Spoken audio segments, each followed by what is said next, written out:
going on, guys? You join me here behind the wheel of the bus from hell. Yep, my bus is out of service again. And guess why?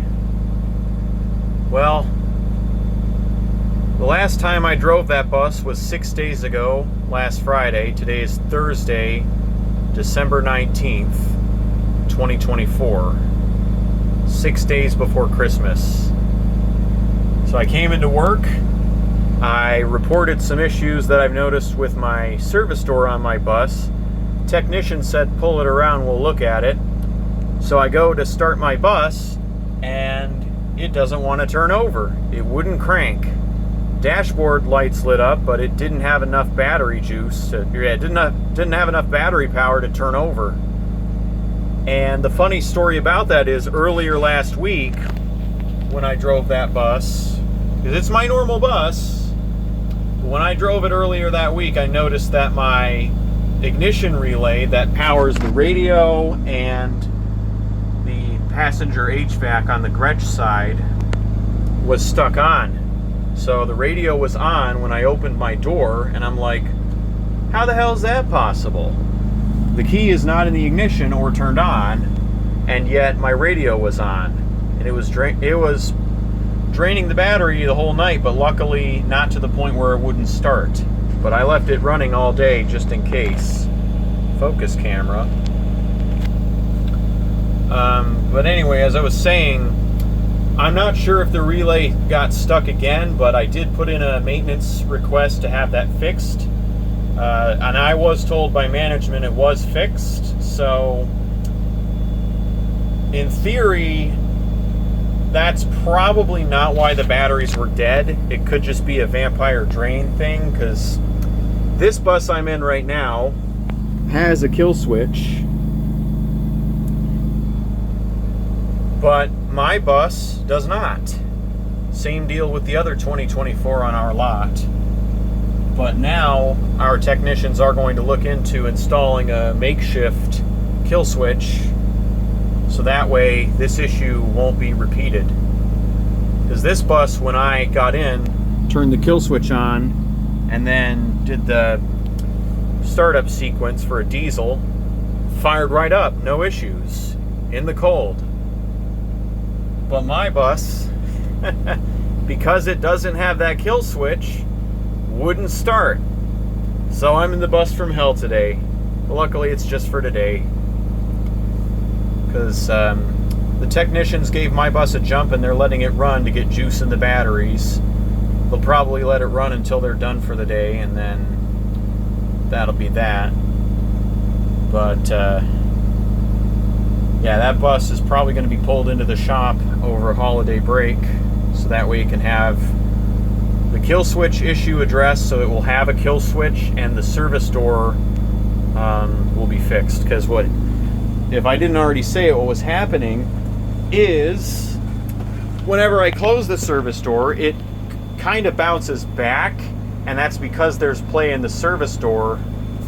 So if you're parked at an angle like we are right now, this part of the door actually will stick out, and then you have a huge gap because it's not closed properly. So that's going to have to be fixed. Oh yeah, and you remember how I made a video several months ago about the clips in the back being broken? Well, they're still broken, and I have 6 of those clips broken now. 4 on this side, and then 2 on that side. Clips have been ordered. We ordered a bunch of them in case, you know, other buses are having this problem, but I found out why. Yeah, I found out why those clips are broken. It's because the roads in Chicago and in the Chicago area are just absolutely terrible, and they absolutely beat up the plastic clips. Now, these clips are doing just fine. They're a different type of clip. But in my bus and the other 2024, there are some broken clips in the back, which sucks, but whatever. I got this bus doing a regen right now. because I know for a fact that this bus sees a lot of slow idling. However, when I'm in it, I always fast idle it, except when turning the bus off or if I'm initiating a regen like I did before I started this video.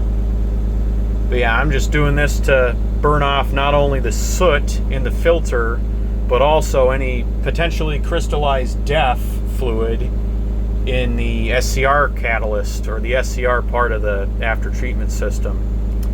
Because the regen, it's a dual-edged sword.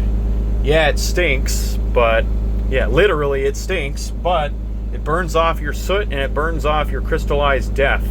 So it's a good maintenance practice to always run a regular forced regen if you have an older Freightliner or any older diesel for that matter. The new ones, you don't have to run forced regens as much, but especially on these 2020s, sometimes they like to hide the fact that they need a regen.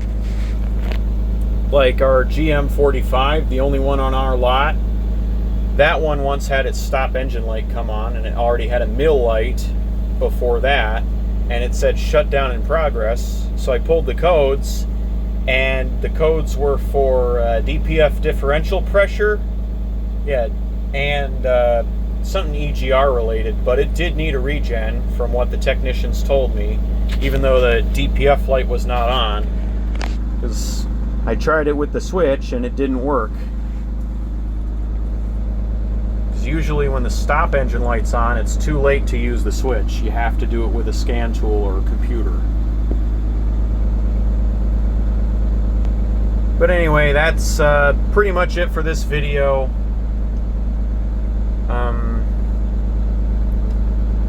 But yeah, my bus should be getting fixed over the holidays.